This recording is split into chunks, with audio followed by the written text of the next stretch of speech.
জয় জয় জয় বাবু।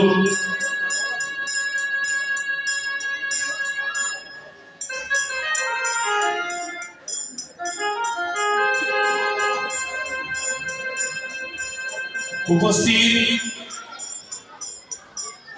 সুদেবপথের যাত্রী কৃষ্ণ জগৎ গৌর ভক্ত মন্ডলীগণ এবং আমার ভক্তিমতী মায়েরা, আমি সবাকার শ্রীপাদের চরণে যাচ্ছি কোটি কোটি প্রণাম।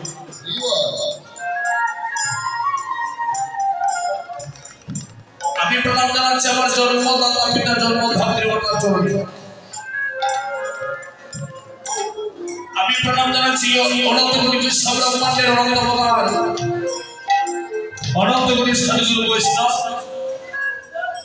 যে যেখানে যে অবস্থানে থাকুক না কেন, আমি সকল অবতার সহ সাধুগুরু বৈষ্ণবের শ্রীপাদে চলে যাচ্ছি কোটি কোটি প্রণাম।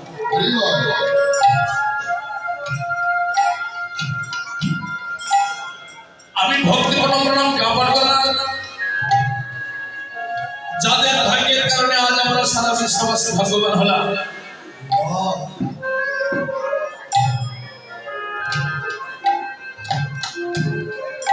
বৃহত্তর রায়নগর নিবাসী অনেক ভক্তগণ সম্মিলিত হয়ে সঙ্গ করেছে,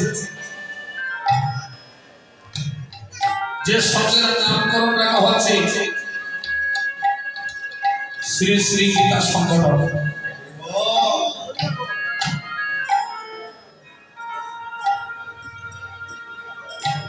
তারাই অপ্রান্তিক পরিশ্রম করে বিশ্বের মঙ্গলার্থে হরিনাম মহাযজ্ঞের আয়োজন করেছে।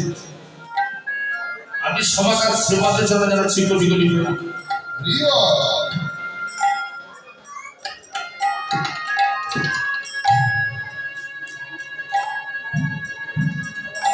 তথাপি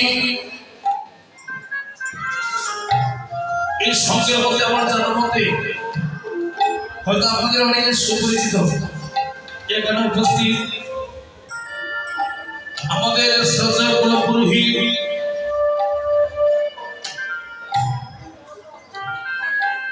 শ্রীযুক্ত রসময় চক্রবর্তী, তার জন্মস্থান আমাদের সাল্লায়। আমি ঠাকুরদার শ্রীপাদে চলে যাচ্ছি কোটি কোটি প্রণাম। আমি শুনেছি ঠাকুরদার কিন্তু তারা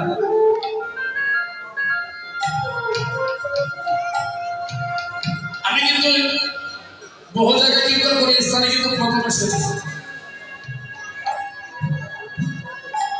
আমার যে কীর্তনের দক্ষিণা সম্পূর্ণ আমার ঠাকুরদার বহন করে। তিনি প্রতিজ্ঞা করেছেন যে সংগঠনের মাধ্যমে তিনি আলোচনা করেছেন যে আমার যে দক্ষিণাটা আমার ঠাকুরদার উদ্দেশ্য, অবশ্যই প্রত্যেকের একটা উদ্দেশ্য থাকে। আমরা প্রত্যেকেই মাতা পিতার সন্তান, তাহার মাতা পিতার আত্মা স্বর্গতির লক্ষ্যে, পূর্বপুরুষদের আত্মা স্বর্গতির লক্ষ্যে নিঃস্বার্থভাবে সংগঠনের সকল সদস্যবৃন্দের সার্বিক সহযোগিতা নিয়ে সবাই মিলিত হয়ে এই শ্রী শ্রী গীতা সংগঠনের সকল ভক্তবৃন্দ, এই সংঘ হচ্ছে একটি ফুলের মালা স্বরূপ। অনেক ফুল দিয়ে একটা মালা তৈরি করা হয়, তবে সুতা যদি না থাকে মালা কখনো তৈরি হবে না। এই সংগঠনের প্রত্যেক ভক্তবৃন্দ পুষ্পস্বরূপ, আর প্রত্যেক ভক্তবৃন্দের মন হচ্ছে সেই পুষ্পের মালার সুতা। তাই ভগবানের কাছে প্রার্থনা করি আমার ঠাকুরদা এই যে নিঃস্বার্থভাবে এখানে দান করেছেন, ভগবান যেন আমাদের এই পুরোহিত সমাজ চক্রবর্তী, বিশেষ করে এই সংগঠনের যারা আছে সবার মনের বাসনা যেন ভগবান পূর্ণ করেন। আর সবার পূর্বপুরুষদের আত্মা স্বর্গের লোকে আমরা একটা বাংলা ব্যাকরণে প্রবাদে পেয়েছি, কোথায় স্বর্গ কোথায় নরক কেমন একদম বহুদূর, আর মানুষের স্বর্গ মানুষের সুরাসুর। ভক্তগণ তাদের মঙ্গলকে সবাইকে হরিধ্বনি করুন, মায়ের সবাই হরিধ্বনি করুন।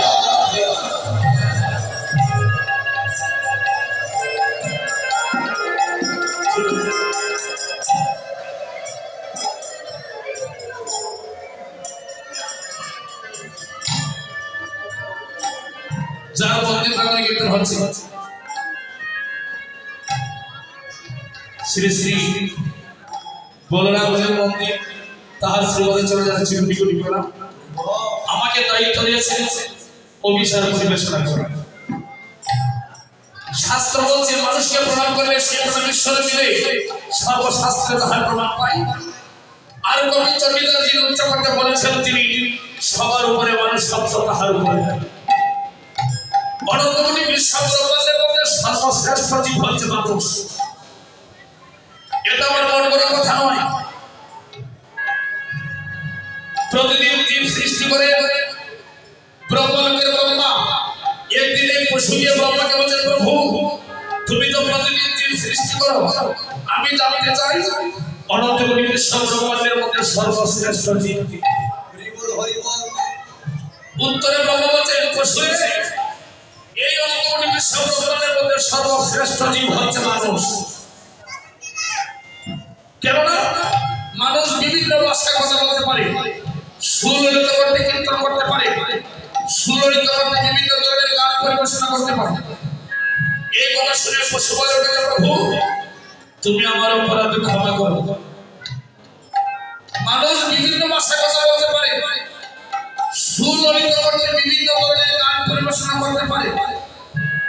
এই গুণের দিকে বিচার করে তুমি মানুষকে শ্রেষ্ঠ জীব বলেছ। আমার মনে হয় শ্রেষ্ঠ জীব হবে কোকিল পাখি। একটি প্রবাদ আছে, কোকিল গান করে সুমধুর স্বরে। মানুষের কণ্ঠস্বর যখন সুমধুর হোক না কেন, বহু মানুষ তার কণ্ঠস্বরের প্রশংসা করবে, তার কণ্ঠটা যেমন কোকিলের মতো কণ্ঠ। প্রভু মানুষকে যেহেতু কোকিলের সাথে তুলনা দিয়ে কথা বলি, আমার মনে হয় শ্রেষ্ঠ জীব হবে কোকিল পাখি। ব্রহ্মা ভাবছেন এই কথাটা তো ঠিক। দ্বিতীয় কথা ব্রহ্মা বলছে, শুনে পশু মানুষের কাছে আরো একটা গুণ আছে। কি গুণ? মানুষ লেখাপড়া করে ইঞ্জিনিয়ার হতে পারে। ইঞ্জিনিয়ার হয়ে যেভাবে ইট পাথর সিমেন্ট বালি দিয়ে ভালো ভালো বাসা তৈরি করতে পারে, মনে হয় মানুষের মতো কোনো জীব পারবে না এত সুন্দর করে বাসা তৈরি করবে। পশু বলে, প্রভু তুমি আমার অপরাধ ক্ষমা করো। এই গুণের দিকে বিচার করে যদি তুমি মানুষকে শ্রেষ্ঠ জীব বলো, আমার মনে হয় শ্রেষ্ঠ জীব হবে বাবুই পাখি।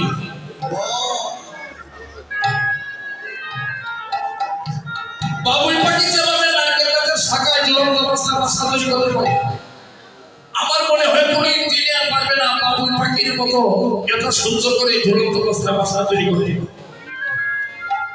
ব্রহ্মা ভাবছেন এই কথাটা তো ঠিক, কিছুদিন পশুকে শেখাতে পারছে। সর্বশেষ কথা ব্রহ্মা বলছে, শুনো পশু মানুষের কাছে আর একটা গুণ আছে, যে গুণ কোন জীবের মধ্যে নাই। গুণটা কি? মানুষ যেভাবে দু হাত তুলে মুখে হরিবল হরিবল হরিবল,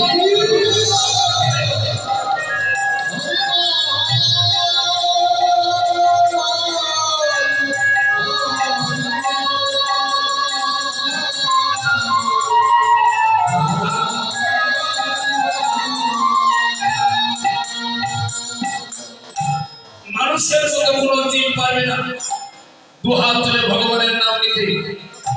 শুধু দু হাত তুলে ভগবানের নাম নিতে পারবে তাই নয়, মানুষ যেভাবে হাততালি দিয়ে ভগবানের নাম গুণগান করতে পারে, কোনো জীব পারবে না হাততালি দিয়ে ভগবানের নাম গুণগান করতে। তাই শরীর সচেতন করি। তবে মানুষ করে জন্ম নিলেই তো মানুষ হওয়া যায় না। একটি প্রমাণ আছে, পশু জাতি মানতে জানে বুঝতে জানে না, আর মানব জাতি জেনে বুঝেও মেনে চলে না। পৃথিবীতে কত কোটি কোটি মানুষ আছে ভাই, মানুষের মতো ইন্টারনেটে শুধু কিন্তু অনেকের অনুসরণ করায়। হরিব মানুষ মানুষ নয়, অনুসরণ ছাড়া ভোক্তাগত জ্ঞান বুদ্ধি বিবেকের পারা। বড্ড বেশি দূরে দেশে মানুষ বলে না, মানুষ বলবে যে দিন থাকবে অন্তরে জ্ঞান আছে বাবা। ধনে আর মানে বড় সিংহ বড় নয়, জগতের কৃষ্ণ ভক্তি যারা অন্তরে সেটা তো বলা হয় জোরা।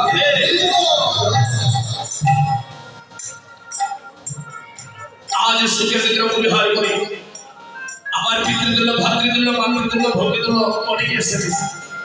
সবাকার আগমনে ইসলাম একটা মহাপূর্ণ তীর্থস্থানে পরিণত হয়ে গেছে। তাই আসুন আমরা সবাই মিলে হাততালি দিয়ে সংক্ষিপ্ত ভাবে গুরু ভজনটা পরিবেশনা করে নিয়ে প্রবেশ করব। সবাই হাততালি দিয়ে আমরা একটু সময় কীর্তন করব। হরিবল হরিবল, সবাই হাততালি দিয়ে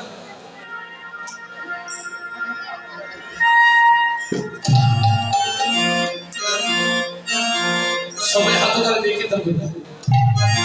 চিত্তরানন্দের রবে ভক্ত গুরু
অভিশাপ শব্দের মূল তাৎপর্য হচ্ছে ভগবানের উদ্দেশ্যে গোপন করা। আমরা যারা এই জগতে এসেছি, মানুষ করে জন্ম নিয়েছি, আমাদের